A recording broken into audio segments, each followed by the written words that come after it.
Benvenute e benvenuti all'Incontro Padua Nobel Lecture. L'evento è parte delle celebrazioni per gli 800 anni del nostro Ateneo. Ringraziamo il pubblico presente e quello che ci segue in streaming sul canale YouTube dell'Università di Padova. Oggi abbiamo l'onore di ospitare il professor James Patrick Allison, premio Nobel per la medicina.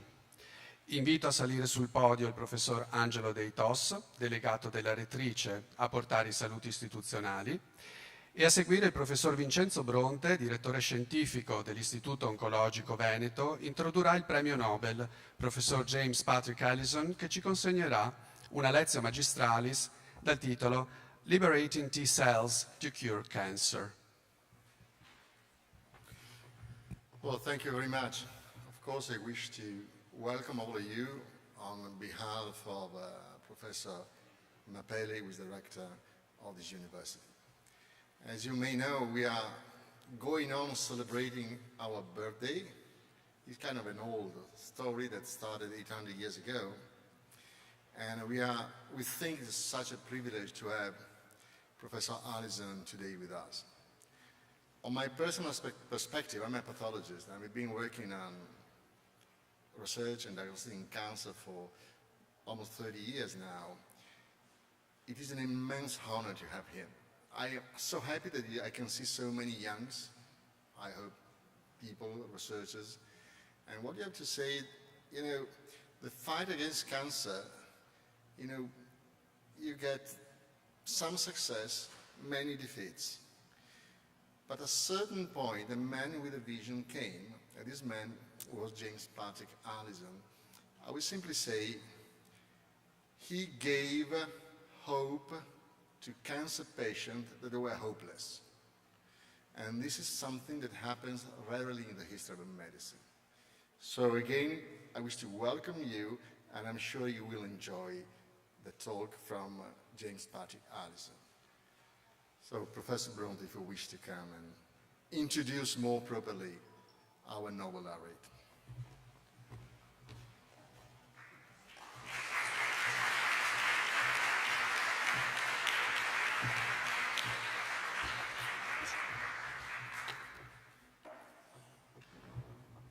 Good evening to everybody. You should see some slides in the background. They are not ordered, so they are not following the order of my presentation, my talk. So it's a great privilege to introduce to you, to this audience, James Patrick Allison, known in the scientific environment as Jim Allison. Jim is a friend, a mentor, and a landmark for many oncologists and immunologists. The story of Jim Allison can be summed up in the visionary and stubborn quest for the cure of cancer. Today, Jim Allison is known as the winner of the 2018 Nobel Prize for Medicine for the discovery of the role of the immune system in the fight against cancer. Jim Allison was born in a city in Texas called Alice, a relatively small but rather unique town since it was the hometown of another Nobel Prize winner, Robert F. Curl Jr. In Alice, Jim also started to play the harmonica, with which he still performs concert during scientific events and parties, together with a group of other internationally renowned scientists who call themselves the checkpoints, parodying with a note of self-irony Jim Allison's key scientific discovery. After graduating from high school at the age of 16, Jim entered the University of Texas in Austin, where he would then earn a bachelor degree of science in microbiology and a PhD in biological science in 1973. When Jim moved his first step in science, it was a moment of great interest in immunology because the T cells, the T lymphocyte of the immune system had just been described, and you will hear more about this important population of cells. T lymphocytes are white blood cells that have peculiar properties. The lymphocyte can spot different antigen, and these lymphocytes are few. But once the identification is performed, these cells proliferate intensely. multiply, and acquire the ability to eliminate the source of the antigen. So few soldiers can give rise to a real army, ready to battle against the agents that invade our body. Clones best equipped to keep us healthy, a role assigned by the evolution of the species to distinguish friends from enemies. Immunology, however, was not yet considered real science back then. And the idea that the immune system could defeat cancer was regarded with a lot of skepticism, especially by classical oncology. As a matter of fact, a vision centered on the malignant cell as an isolated universe persists at that time. And that allowed it to survive without, despite what was going on in the neighboring healthy tissue, something that proved actually to be wrong. And at that time, the pharmaceutical industry was experimenting drugs to more or less selectively hit molecular targets within the cancer. The theory of immune surveillance, independently proposed in the 50s by Barnett and Thomas, claimed that the immune system spotted cancer cells as enemies and activated to attack them. In the same way, the immune system attacks foreign antigens. Nonetheless, a series of laboratory experiments made the formulation of the theory controversial, relegating the role of the immune response to simple control of viral and bacterial infection that can cause cancer, which is a minority of the cases compared to infectious etiology-free tumors. To sum up this background, tumor immunology was considered a constant promise on a pair with a large tree that will never bear fruit, an opinion that was still circulating in the academic and pharmaceutical circle until a few years ago. Of course, Jim has changed this vision permanently. Soon after completing his PhD, Allison began to travel around the United States to study T cells. He initially joined the Scripps Clinic and Research Foundation in San Diego from 74 to 77. In 1977, he returned to Texas to the recently opened MD Anderson Center in Smithfield, where he could teach and carry out experimental research. After a year at Stanford, as an external research, Jim moved to the University of California, Berkeley, as professor of immunology and director of cancer research laboratory, and simultaneously was appointed professor at the University of California, San Francisco. During this time, and we are in 1997, he developed this scientific turning point. Towards the end of the 80s, knowledge on T lymphocyte activation spread out considerably. It was discovered that the initial activation required not only the stimulus by the antigen, mediated by a T cell receptor, specific for that given antigen, but also by a second signal, dependent on the interaction between the CD28 molecule on T lymphocyte and B7 molecule on the antigen-presenting cell. Jim Allison and collaborator actively contributed to the expansion of this knowledge. Precisely because of the second signal, T lymphocyte specific for a tumor antigen will never be activated through an initial encounter with the tumor cell, but could even be paralyzed. The majority of tumors, in fact, do not express costimulatory molecules B7, and consequently, they don't turn on the CD28 receptor signaling necessary for full activation. So in this way, tumors are essentially invisible to T lymphocyte, unless they die and release antigen, which are captured by a cell that can activate T lymphocyte. But there was more. In the 90s, CTLA-4 molecule was discovered, a protein which is homologous to CD28 and equally expressed on the surface of T lymphocyte. Misled by molecular similarities, several immunologists hypothesized that CTLA-4 was another accelerator of the immune system, but Jim Allison went in the complete opposite direction. He demonstrated actually that CTLA-4 was a brake, or in other words, an inhibitory molecule of lymphocytes, T lymphocytes.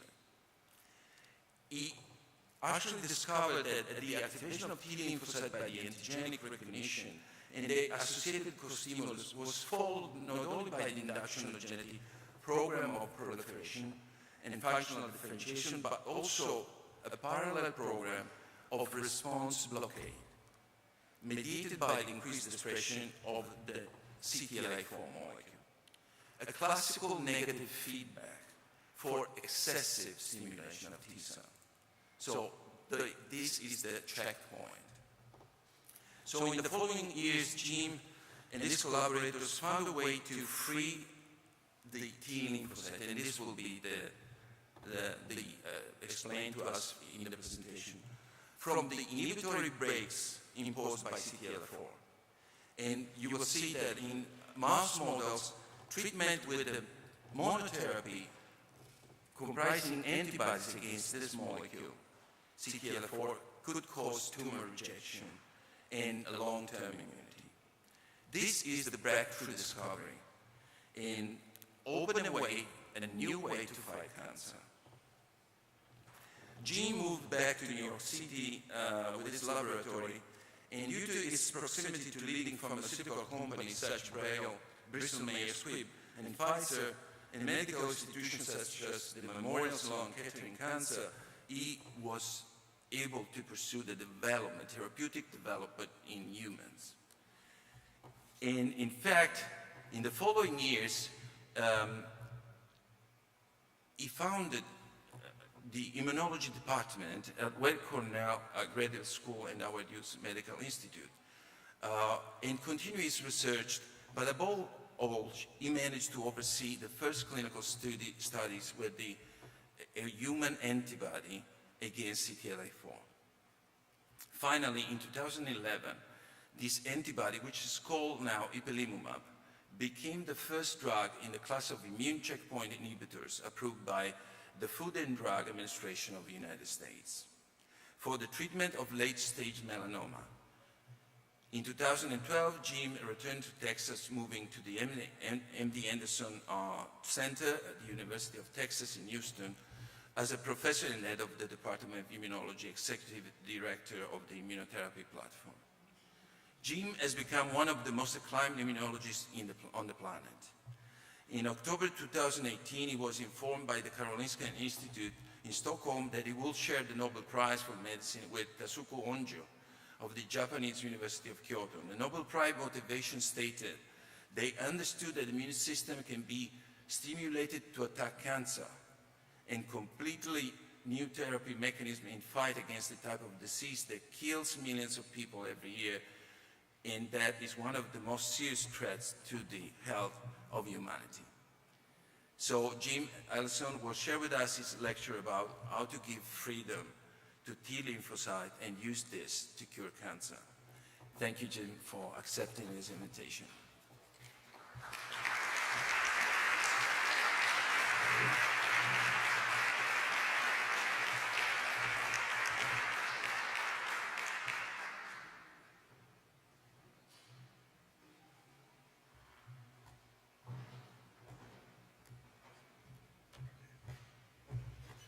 Thank you so much, Dr. Bronte, for that kind introduction. I'm really honored to be here in this historic place where I've heard about all my life, about the advances that were made here from Galileo on. I'm really, as I said, honored to be able to talk with you today about this topic of liberating T cells to treat cancer.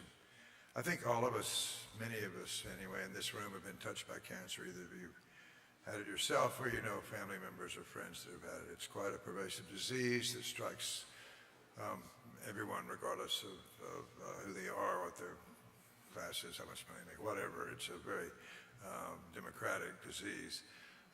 And up until recently, it's a very lethal disease in many cases. It's been recognized since, some say, since the ancient Egyptians, but at least since the Greeks. There are records that have been interpreted to say that surgery was used to remove tumoric growths from people that were sick. And this remained the main way of treating cancers until the late 1800s, around the turn of the century in 1900, when the Curies began to apply X-radiation to treat cancers because they kill cells if you expose them to enough radiation. And this is a very powerful way of killing tumors, but as was quickly realized, it has a lot of really bad side effects. And unless you kill every last tumor cell, it does not provide cures. It only gives a bit of respite. Very rarely, I should say, provide cures. Although in some leukemias it proved to be successful. With the advent of World War II and the development, unfortunately, of nerve gases, people began to take these noxious chemicals and develop techniques of chemotherapy showing that cancer cells were a little bit more sensitive to being killed, partially because they were dividing more rapidly than normal cells, and use these to treat cancer. Again, with prolongation of life in many cases, in a few cases, germ cell cancer being one, it can be curative, and also a few childhood leukemias, but by and large not curative. But again, one of the problems is you have to kill that last tumor cell without causing too much damage to the body, and unfortunately, of course, as we all know, chemo does that. I was, as a young man, one of the reasons that I embarked on this path that I did was that my mother died from lymphoma when I was 10 years old, and I got to see the damage that radiation therapy that she had caused to her, and two of her brothers succumbed to cancer, one to melanoma, and at the time there was no treatment, and so he wasn't treated. He died very quickly after diagnosis. And her other brother, who was a larger-than-life cowboy, actually, in South Texas, a rancher who smoked a lot, got lung cancer and got chemotherapy for that. And I got to see him progress from one of the most robust and strong men that I've ever seen to a hollowed-out hulk of a man laying in a bed with an oxygen tent breathing for him, basically. And I developed the idea of, why are we the best we can do, slash, burn, and poison for treating cancer. And so I had, when I was very young, the idea I wanted to do something. I didn't really know what to do. I went to college and decided to become a scientist. And while I was an undergraduate, I took a course in immunology because I thought that this was fascinating. I was a biochemist by training, but I took a course in T cells had just been discovered, as you heard.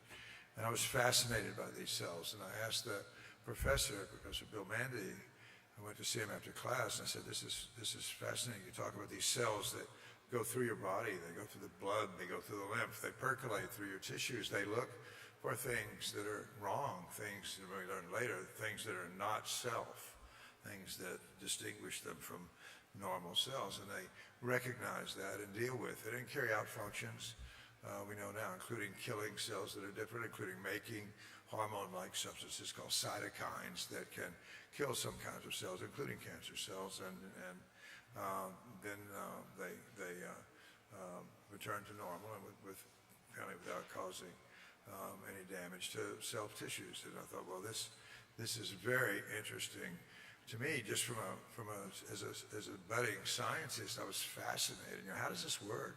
And Dr.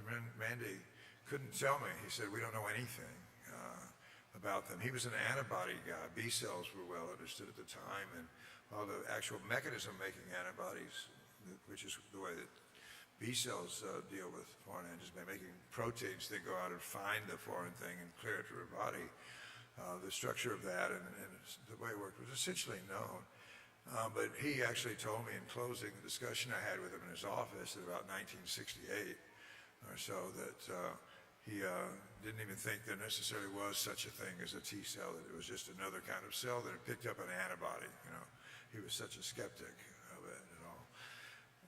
The whole process. Nonetheless, as I progressed in undergraduate and graduate school, I became more and more interested in this and went to a laboratory to Scripps Clinic, as you heard, and began to learn immunology there. But as a biochemist, determined, though, to expand on that limited knowledge that I gained there to actually do something constructive to understand the immune system, because it just was in my head that yes, I think the immune system could, by the way it works, detect tumor cells, which of course wasn't a new idea at the time. It had been around. The idea of using the immune system to treat cancer actually had been around specifically for a very long time. Paul Ehrlich, the German chemist who won the Nobel Prize, had actually suggested in 1906, and I saw one of the workbooks in his laboratory when I toured there once, drew an antibody molecule and said that this could be the silver bullet, but he was thinking of an antibody to the tumor cell itself, recognizing something different about it, and either killing the tumor cell directly or using it to deliver a poison. So he was very prescient at that time, and as you will see, as you heard, we also used antibodies, but we don't use antibodies targeted to the tumor cell. We target the immune system itself for reasons that you've heard a little bit about, and I will go into further. Anyway, I wanted to really become an immunologist, and so as a biochemist, when I had my first faculty job at the NV Anderson Cancer Center, I was in a basic science laboratory that they established near Austin, Texas, where I developed a real interest in music and first began playing, but also was at a fairly isolated lab and started working on what the T cell used to recognize. It still was not known in the late 70s and 80s what the T cell antigen receptor was, the very key molecule. It was the holy grail at the time of immunology.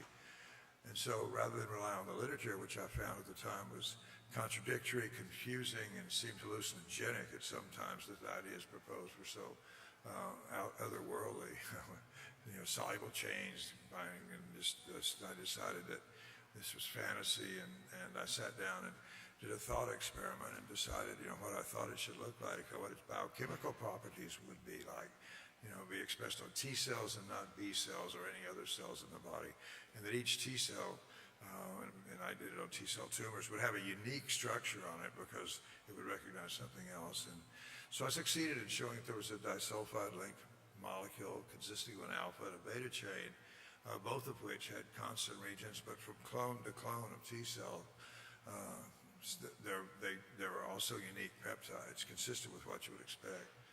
And we published that paper to resounding silence. People really didn't pay much attention to it until one of the major labs, the well-known labs, went and had an antibody that preferentially stimulated, it specifically stimulated some T cells but not others, and they thought they had a functional antibody. So they saw my paper, and then we collaborated, and they showed that their antibody precipitated a structure, the same structure that I had said would be the T cell receptor. And so that led then to my suspension moving to Berkeley, and then now, for the first time, working on an immune system full time. And again, I was interested in cancer, wanted to do something about it, but I realized from all the failures that I was reading about at the time, by the 60s, the idea of the immune system to attack cancer was becoming very popular. Philosophically, it makes a lot of sense. It was actually proposed by some scientists that the reason we have an immune system is to protect us against cancer. The idea was that we have so many cells in our bodies that they're going to go awry and grow when they shouldn't, and our immune system is there to eliminate them. Now this, I think, is totally wrong for reasons of evolution. Everything cancer strikes people mostly after they reproduce, and hence would not be subject to evolutionary pressure. And the immune system is really designed to protect us from viruses and bacteria and parasites, which everybody's exposed to from birth. And so that being the case, that does not necessarily mean that the immune system cannot attack cancer. And in fact, my colleague Bob Schreiber has probably done the best job at showing that is the case. After many years of abandonment of that idea, mainly because attempts to use the immune system to treat cancer were not successful. Early attempts to use things like T cell growth factor, when that was discovered, led some people just to say, oh, if we give large amounts of T cell growth factor, we can treat people and their T cells will go kill cancer cells. And that can work, except that these T cell growth factors have many other properties, and it causes, among other things, your T cells to leave the circulation and go out, and it's very toxic, and a lot of people died from the treatment itself. There were other treatments like that, but it was demonstrated at one point that in the 80s that there are things on human tumor cells that can be recognized by T cells, much in the way that people, including my mentor and close friend Lloyd Old, had done in mice, showing that you can get tumors rejected by mice, and there are T cells which could recognize them, but this hadn't been possible in humans. But when human tumor antigens were demonstrated, there was a lot of effort placed on trying to vaccinate people with these tumor antigens, and literally hundreds, probably 300 or 400 clinical trials done in the 70s and 80s up to the early 90s to try and therapeutically mobilize the immune system. And those failed too. And I felt that in looking at this from the outside as a fundamental immunologist, that the thing was that we really didn't understand enough about how T cells worked. In my own work, which you saw some cartoons from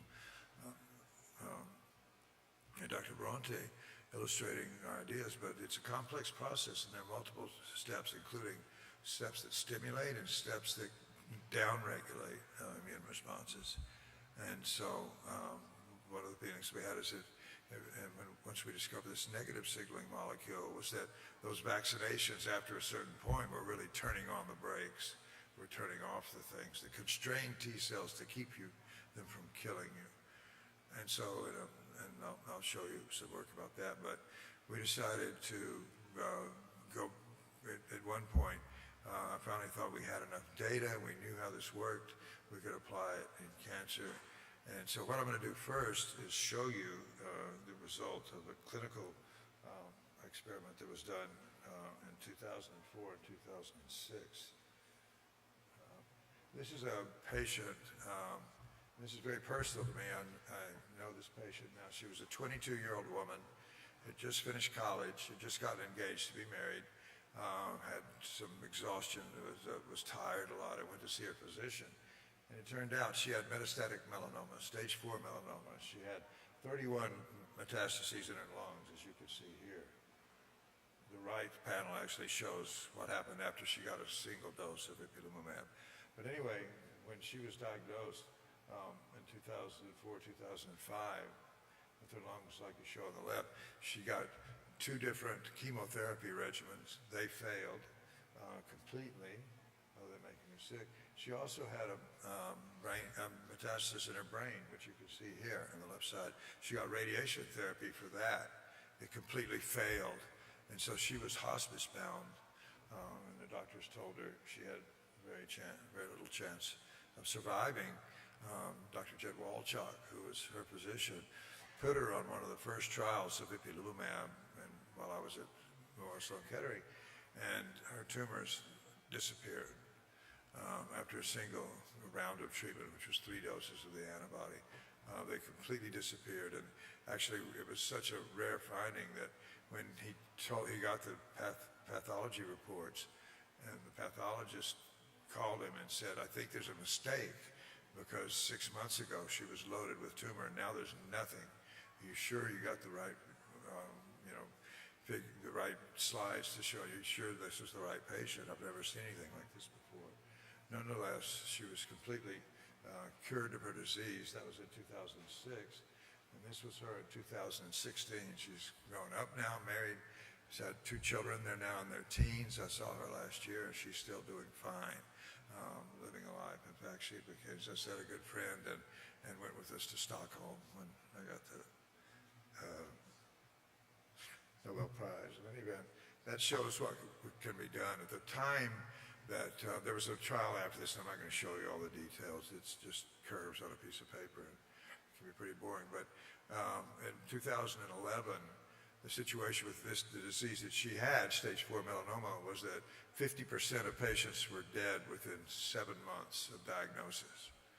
And 5 years down the road, fewer than 3% were still alive. So it was an amazing problem, you know, just certain death and no treatment, no chemotherapy, no radiation treatment had ever prolonged that 7 months in a clinical trial. And so it was pretty desperate. And so, in any event, we've come a long way since then with the Genome Project, and things have changed quite a bit. But why would we want to use immunotherapy? Well, cancer is a disease of mutations, usually lots of mutations. What happens is a tumor cell, a normal cell, may be exposed to chemicals that cause mutations, such as heavy smokers. Some of the chemicals and the tars that are associated with smoking can cause mutations in the lungs, in the throat, in the mouth, in the neck, in the bladder, where the chemicals are cleared from the body that are so clearly associated with smoking. And what happens, they start causing mutations, and when they hit a gene that regulates growth, they can change it so that it says grow all the time. Normally cells don't grow unless there's a need for wound healing or something like that. They just do their job and stay what they're doing. And your normal cells are really not doing all that much. There's some that are turning over slowly, but they don't divide. But when you hit one of these growth control regulators, it starts a chain of events that tells the cell to replicate. And that's basically what cancer is. The more mutations you get, it makes the cell genomically unstable, and so you start accumulating more mutations to the point that there are multiple mutations in a cell. And so this is a real problem because it's actually, cancer is not a single disease. It's not lung cancer necessarily, although, you know, the tumors can come from lung. But what we began to realize with the Genome Project is that there are many different kinds of disease. Some of them are caused by a mutation in a molecule called KRAS that controls growth in cells. Pancreatic cancer, for example, and many other kinds of cancers can be caused by that. Melanoma, for example, 60% of people with melanoma have mutations in a growth factor, in a signaling molecule that controls growth called BRAF. That drives the cancer. And so the idea came around after the non-specific experience. You know, surgery is pretty specific, but it's difficult, you know, to get that last. If you have metastatic disease, surgery is not going to work. It can certainly be curative when you have localized disease. And I'm witness to that, actually. I've had 2 melanomas, and I've had bladder cancer, and they were caught early and removed surgically. So, you know, it can be cured, and I'm fine. One of the benefits of working at a cancer center, actually. If the tumor grows and develops into a metastatic disease, you've got a real problem. But you can look at it like a BRAF tumor, for example. Melanoma is really a disease of BRAF. And so there were drugs made that could inhibit the BRAF molecule completely and take that away. And when you give that to patients, the tumors disappeared. It was first thought in the mid-90s that these would be curative because the tumors go away. They kill 99.9% of the tumors, but because of that genomic instability that's there, by the time you treat, there's already a second, what's called a driver mutation somewhere in that tumor that's not touched by the specific drug that you gave earlier. And so the tumor comes back and cannot any longer be treated by that drug.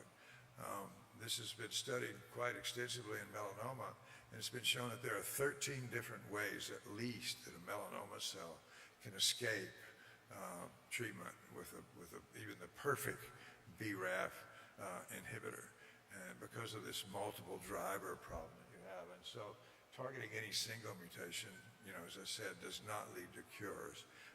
It might be possible to combine these things, but it's hard to see how you can combine 13 different things and actually treat it. And actually there are ways other than multiple mutations that allow tumors to escape that. But what we know now with immunology, now that immunotherapy has been done, is that immunotherapy attacks the cancer cell because it's different. As I mentioned earlier, it's a way of detecting non-self things in cells. So the immune system doesn't care, actually, whether they're the tumor, the first approximation anyway, whether a tumor is a bladder cancer or skin cancer or breast cancer, just knows there's something in there a protein whose structure's been changed by mutation. And it doesn't matter whether that, for treatment purposes, it shouldn't matter what that mutation does, because the T cells are going to kill the tumor just because they have that mutation, not because it plays any role in the carcinogenesis effect. So cancer biologists used to talk about driver mutations like BRAF or like KRAS, and the rest were just junk. They call them passenger mutations. But it's those mutations, actually it's all of them, that are fodder for the immune system. They can, not every single one of them, but many of them can provoke immune responses. So if you could find some way of unleashing the immune system to attack, they can attack multiple products of tumors that would be present, not just the one that you targeted with your specific drug. And it avoids the problem of killing other normal cells that are growing that radiation and chemotherapy have. So the specificity of tumors looked at that way is for the carcinogenesis process itself, not any particular component of it. And so that gives it broad applicability. The second property is memory. Once you've got T cells, you've been vaccinated, you've got T cells and they're there for the rest of your life. So if the tumor comes back, you've got what are called memory cells that are there in small numbers, but they can quickly be mobilized and come to bear and attack the tumor if it recurs. And finally, there's adaptability. Your immune system is a living thing, and there's the chance that if there are new mutations, that the immune system can attack those as well and give you a durable response. And so, in any event, what we felt was that the immune system is equally a good match for the 30,000 or so genes, mutations in the 30,000 or so genes that a tumor cell and normal cells have. And I would say that one of the reasons for that is that you've got probably somewhere between 100 and 1,000 billion different T cells in your body wandering around, looking for anything, things that haven't existed ever in nature before, that are not found in your body that they can attack. They're generated randomly with this huge repertoire. But what happens when you see one, you've got to expand a tiny number of cells that have specificity for that mutation that was induced, and expand and give you an army to go out and deal with the infection. So that was the sort of thing that we began to think about as we were working through how immune response, how T cells specifically are regulated and how they get turned on. And so checkpoint blockade was a revolution in cancer therapy because we're not targeting the tumor cells at all. The antibody that we made and the newer antibodies that are out there are targeting structures that aren't even on the cancer cell. They're on immune cells largely. And so they're turning the T cells loose. It doesn't involve anything to try to turn on a response or activate T cells. It keeps them from being turned off by blocking inhibitory pathways and liberating the T cells to go and do what they would have done anyway. And so that's why checkpoint blockade was such a revolution. And how do we get there? It wasn't by sequencing the genome. It wasn't by understanding that you could make inhibitors of these growth factor or the molecules involved in the pathways, signaling pathways that tell the cell to divide, but rather by understanding the mechanisms that regulate T cells. And so just to show you what goes on, as I told you and mentioned earlier, in 1982 we published the structure of the antigen receptor, and it very quickly became evident to everyone in the field that that's not sufficient to turn on a T cell. It was thought at first that the way that you got an immune response going was just a digital thing. You flip that switch and the T cell starts dividing to generate your army. But we found out that that wasn't the case. There was another signal required. And so that eliminated. And one of the things that we showed was that the tumor cells don't have the ability to give that second signal. So they're invisible to the immune system when they start growing. That second signal, by the way, is a molecule shown here in green, CD28, which we identified in 1988 as being a co-stimulatory molecule, absolutely required for activation of a naive T cell in addition to the antigen receptor. It's a non-specific signal. It's kind of like a gas pedal in your car. You could think of the antigen receptor as the ignition switch, but you turn that, nothing happens unless you press on the gas pedal. CD28 is that gas pedal, and it gets a signal by recognizing molecules called B7 molecules that are present, they're never on solid tumors. They're only on antigen-presenting cells called dendritic cells and other myeloid cells that Dr. Bronte and other people have characterized so well over time.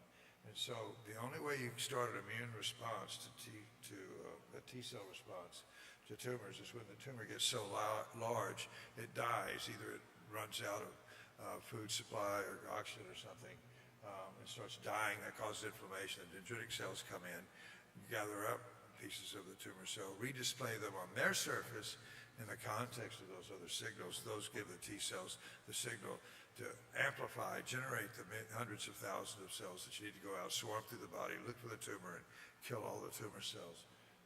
But it turns out we discovered, as was mentioned, that another molecule called CTLA-4, which had previously been known, but its function had been known, was the brake that comes along and stops that proliferative process. And this is an essential part of the immune response because, as I said, you go from a few hundred cells of any given type. You need to go to hundreds of thousands, or a million even cells, to go out and kill the tumor cell in a short amount of time. The T cells go from not dividing at all, just surveying for things, to dividing almost as fast as bacteria to give you that army in just a few days to work. But you've got to stop that or it'll kill you. And CTLA-4 does that job. We and others showed that if you eliminate the CTLA-4 gene, if you inactivate it, mice, they die when they're a few weeks old because their immune system gets targeted by antigens that they just run into incidentally, and it can't stop because CTLA-4 isn't there to stop it. So we had the idea that if you just block CTLA-4 with an antibody, you can take the brakes off and let T cells keep going. So that's what we did in Sharon Belvin, as I showed you earlier. So that's basically how the system works. And this is one of the early experiments we did in 1990. It was reported in 1996. This is an experimental tumor growing in mice. You can see the tumor gets bigger with time. If you block CD28, it grows faster because there is a nascent immune response that requires CD28. But if you inject anti-CTLA-4 antibodies, the tumors grow for a time and they get rejected.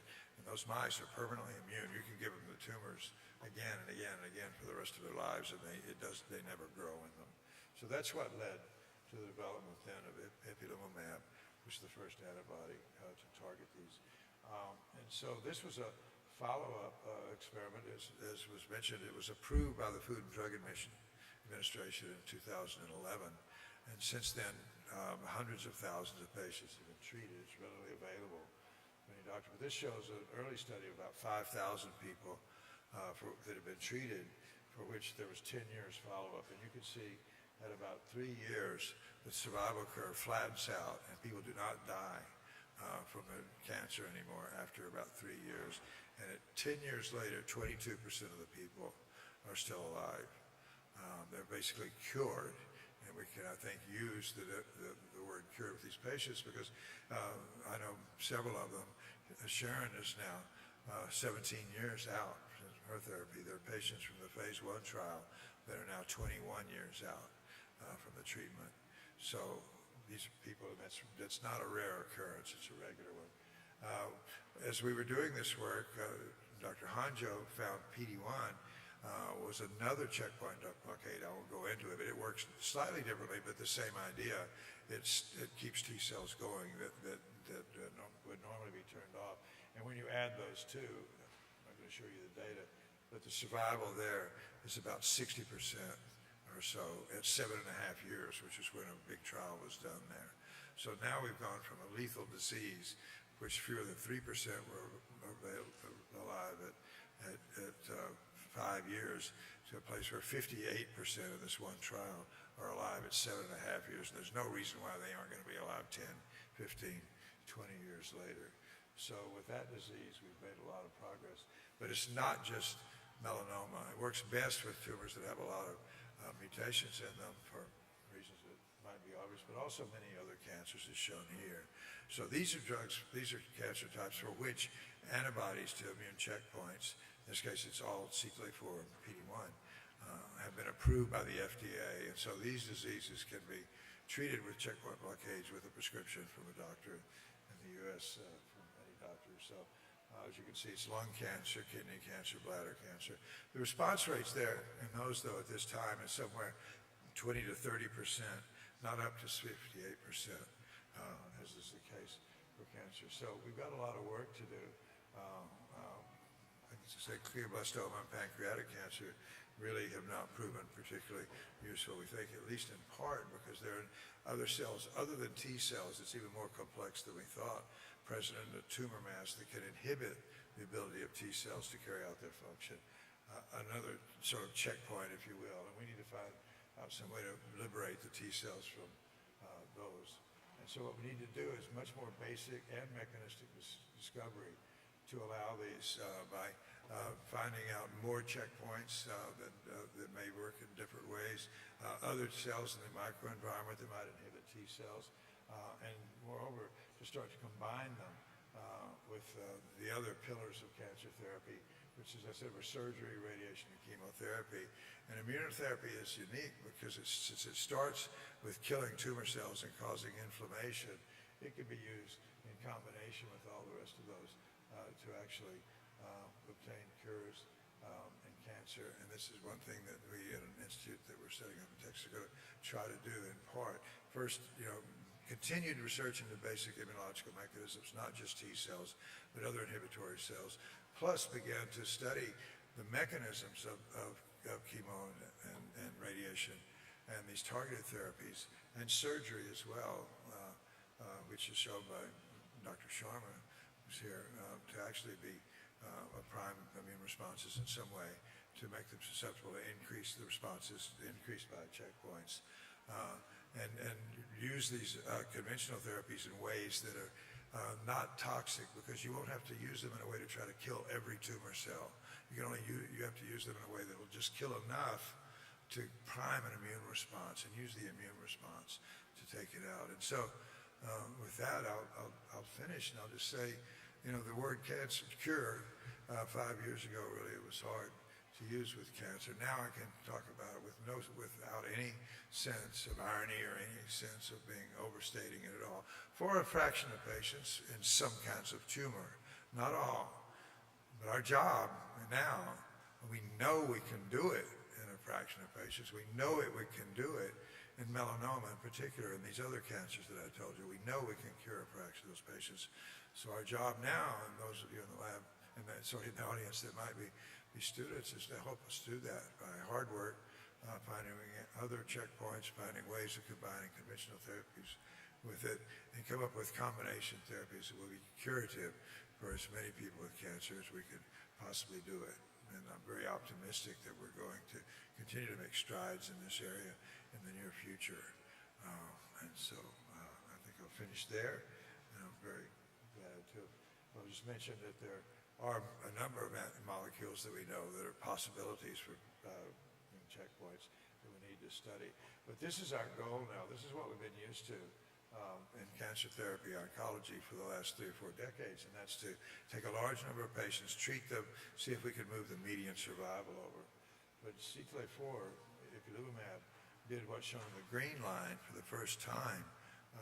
That line, which again is intended to be at about 20% or so in melanoma that are cured. Now we know we can do 60% of melanoma in a fraction of other patients, but our goal is to get that survival curve up as high as possible, as close to 100% as we can, and as many different kinds of cancer as we can. And we know that by starting with liberating T cells that we can do that. So with that note of optimism and looking forward to a lot of hard work ahead, I thank you for your attention and appreciate you giving me the chance to come and talk to you in this historic place. Thank you very much.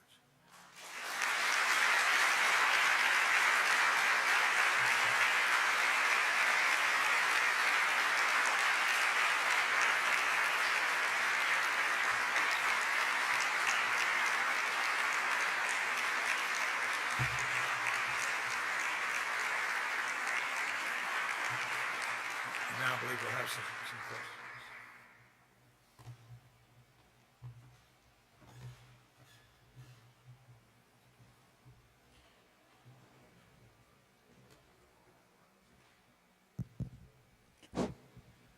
Credo, va bene. Mi sentite?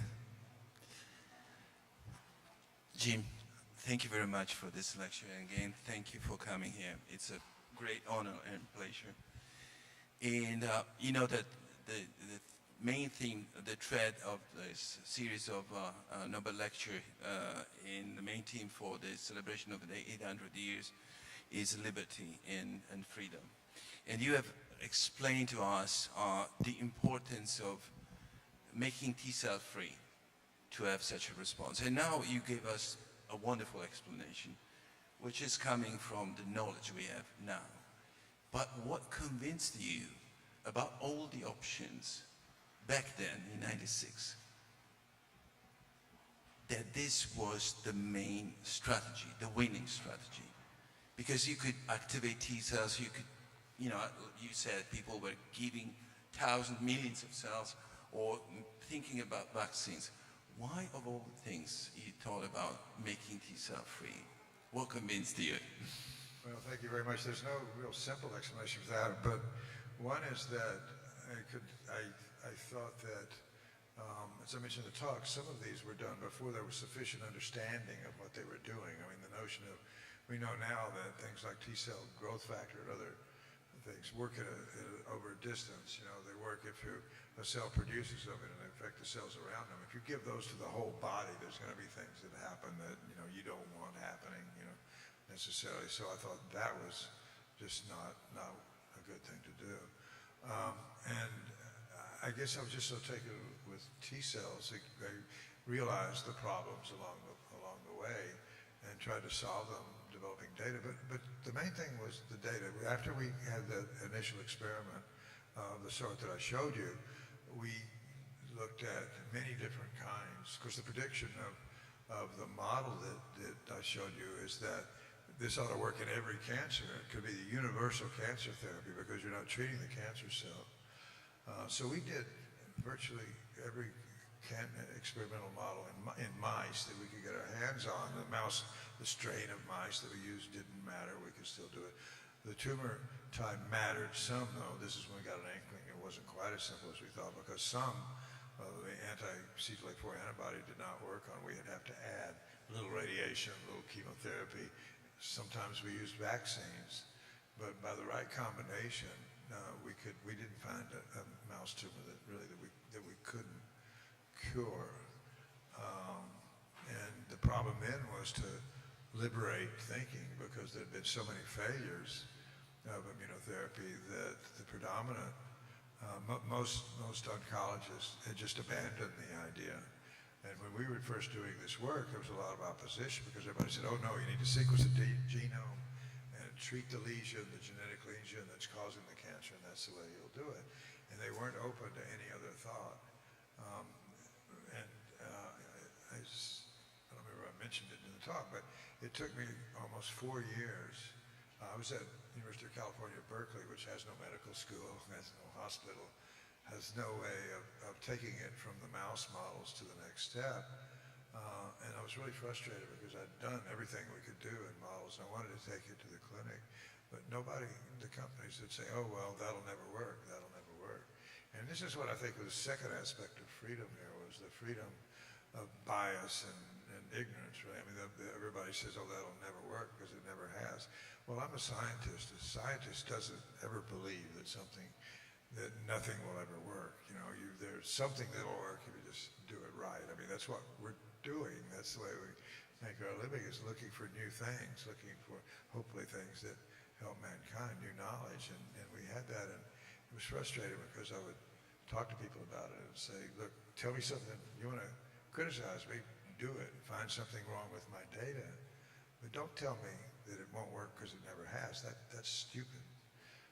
So it was that bias that we had to fight for a long time. And it was helped by the fact that while everybody got into the targeted therapies, genomically targeted therapies, began to realize that while those were very useful, I'm not saying they're not important because they can prolong life, but they're not curative. And finally began to realize that, immunotherapy is curative. And we need to take a broader view, liberate our thinking to include the classical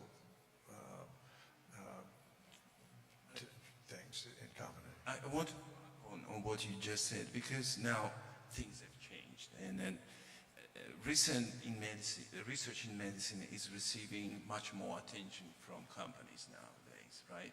Even too much, because there are some combination therapies that are, devoid of any rationale.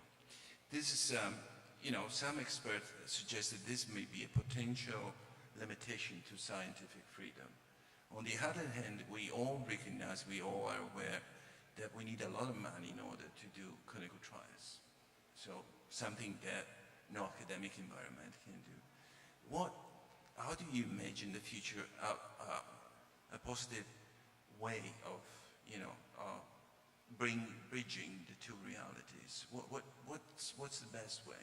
The best way, I think, and I referred to it a little bit at the end, is do combinations, but do things that make mechanistic sense. You need to know not only that a particular drug, if it kills tumor cells, how does it kill them, and what will it do to the immune system? Because most of those drugs have been developed by seeing what they do to human tumors growing in mice that don't have an immune system, because the mouse immune system would reject the tumor. So when they're tested, it's in those sort of what are called xenografts, human tumors into mice without immune system. So the therapies that are out there today have basically never encountered an immune system because they didn't think, it was not thought that was important. But it is important. And if you think that something's going to shut it down, like radiation given the wrong way will kill those dendritic cells. It comes in, it can kill tumor cells and prime an area create an area where T cells are being primed, but if you come back and use the standard radiation and you hit it again, you're going to kill those immune systems and you're going to knock that possibility out. So we need to modify the way that's done. And the same is true with the other therapies. It's just a way of making mechanistic sense, and something that Dr. Sharma talked about this morning, earlier today in her lecture, is rather than, that we were thinking of, is rather than doing 100 patient or 500 patient clinical trial where you look for a signal. Right now the paradigm is a phase 1 trial to look for safety, phase 2 trials to look for self-efficacy, and phase 3 you compare it against the standard of care, which is fine for chemotherapies and those sorts of things. But what needs to be done is to actually do smaller trials now that we know it works and we know a lot about what a positive outcome will come like.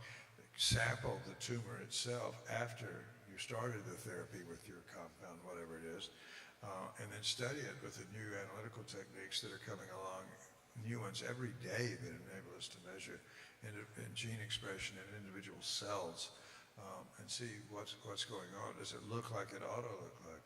And do that in an iterative way in a dozen patients at a time until you think you've got it right, and then go to the clinical trial.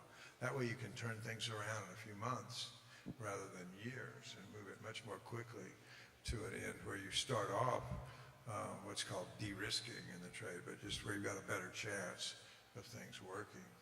And we need to just think about how we do the whole process, phase 1, phase 2, and phase 3. That model is somewhat obsolete and needs to be changed, I believe. Well, an example of a virtuous circle is being the unprecedented effort between governments, companies, and scientists to find the vaccine for COVID-19.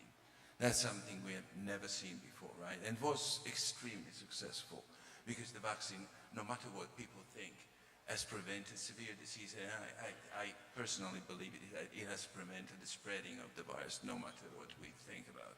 So it looks like a model for the future. So is this, talking about vaccine, do you think that this is going to help to develop a cancer vaccine? Where are we with the cancer vaccine? And what is the possible combination, I mean, the possible scenario with checkpoint immunotherapy?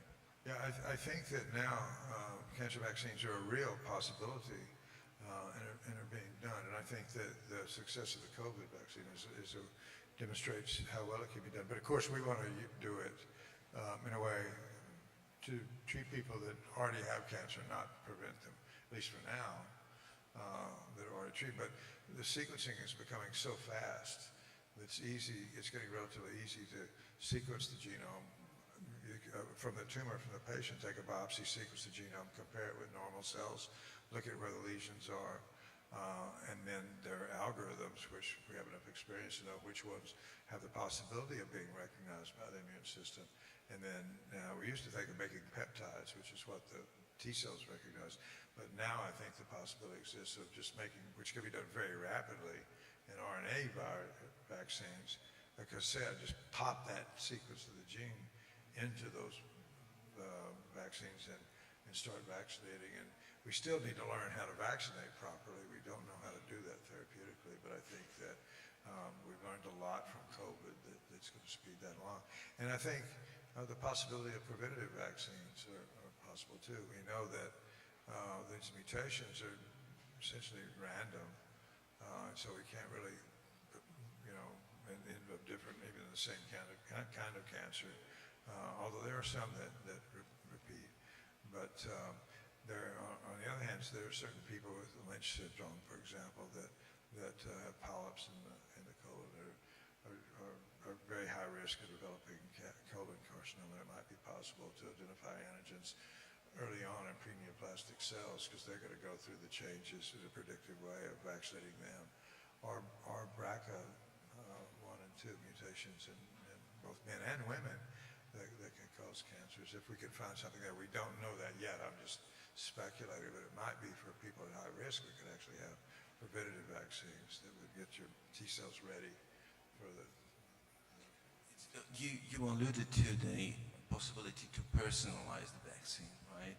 Looking at the mutation, at the genome of their tumor in that specific patients, which is a new avenue for personalization.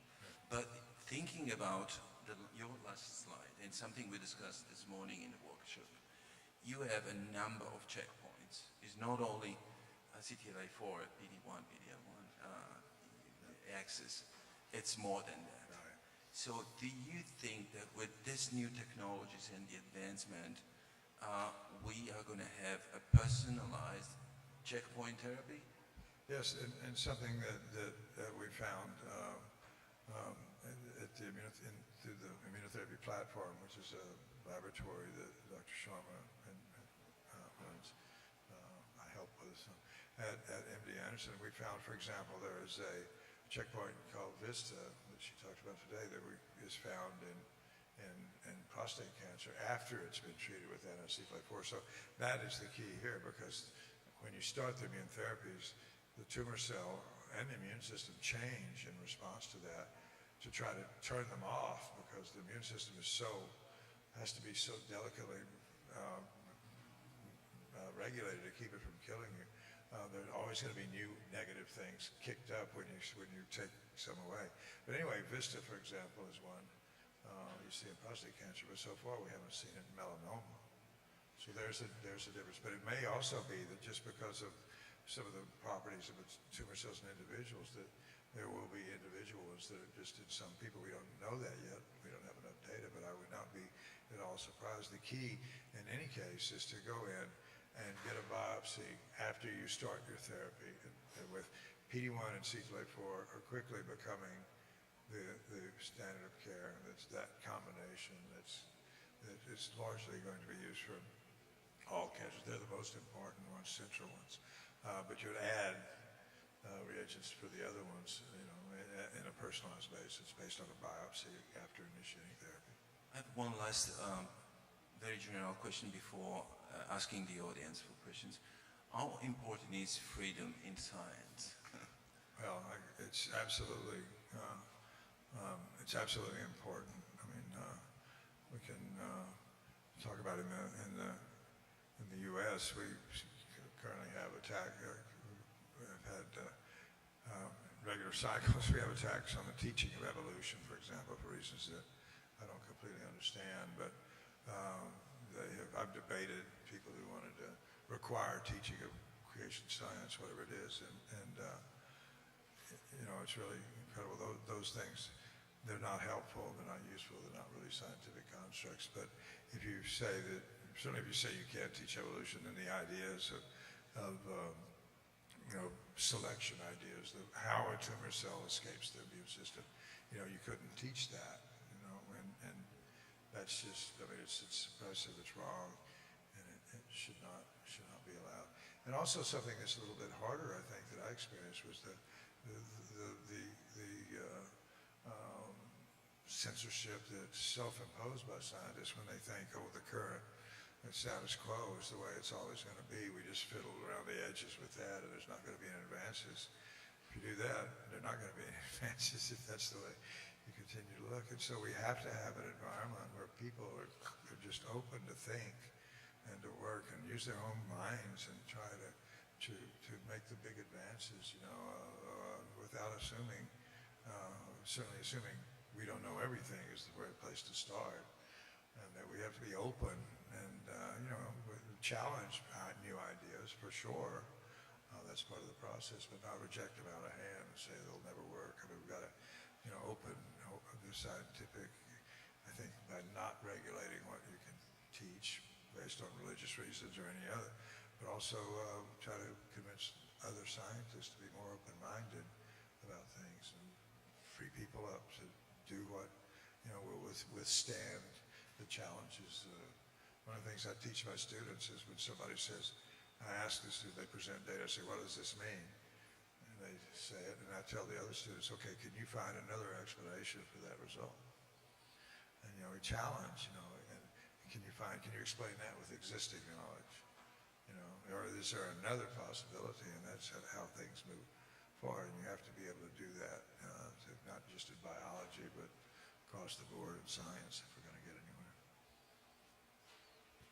Are there questions from the audience? Yes. I don't know if you have another mic. Hi. Oh, okay. So first of all, thank you for the lecture. It was very inspiring. My question is, you depicted immunotherapy as this fourth column in cancer therapy, but it seems to me that because of the features of immunotherapy, specificity, adaptability, memory, it should sort of be the central column, if you will, or a sort of different approach than what we've seen before. Why is this not the case, or is it? And what's the road towards making this a reality? Thank you. There's a little echo, but I think what you're saying is not just cancer, but other diseases. And I think that's exactly right. We have some data in my own lab. It's just barely an inkling of an idea, but other labs have demonstrated, for example, a recent link between the immune system and the nervous system. I think it's becoming very interesting, but the possibility of you know, doing the opposite of what we're trying to do now for treating autoimmune diseases, you know, and eventually because of this new connection with the nervous system, just neurologically degenerative diseases that are all possibilities. We need to start thinking of that, and need people to, you know, new people to come and bring a fresh look at those ways, possibilities. But I think you're absolutely right. It's not just cancer, and not just infectious diseases, but other health problems should also be, if we can manipulate the immune system correctly, might be a big help. More questions? Don't be shy. Yes. You have the mic. Yes. Coming. Thank you for the very Probably inspiring lecture. It's better if you pull off the mask. It's clear. Okay. I I wanted to ask about what you mentioned, the failure of immunotherapy on glioblastoma. Some more insight, or what are we doing wrong, and some perspectives for the future. If Glioblastoma.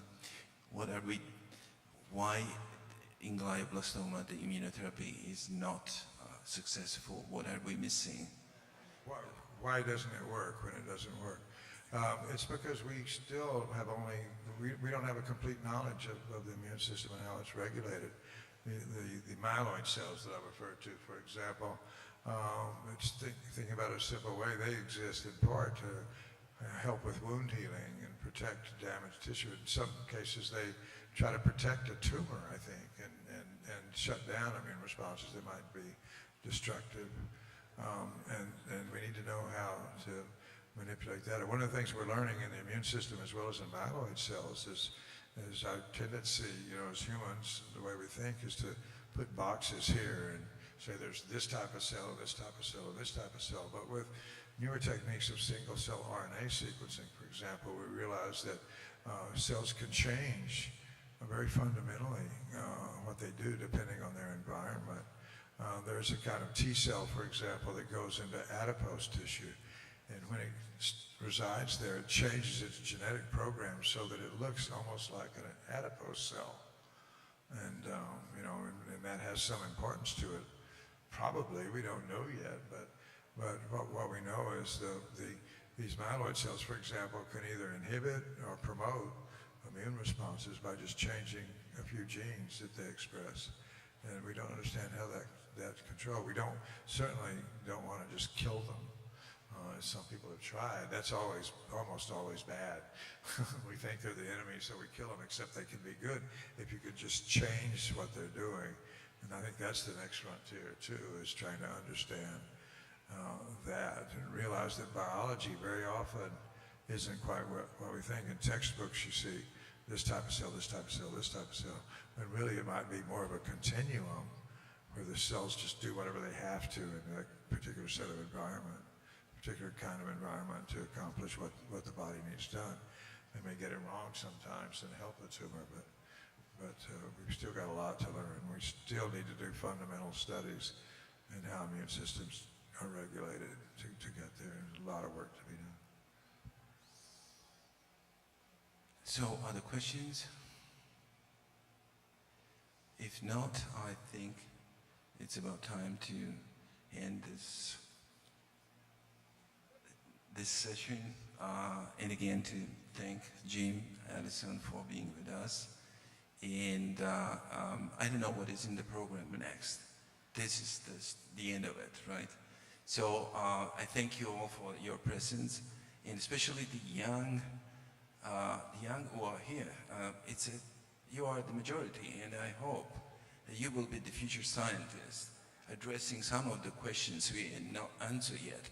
This is the time is ripe, because technology is assisting, is helping, and medicine is oriented towards new discovery. So if you want, this is the proper time for approaching science. Thank you.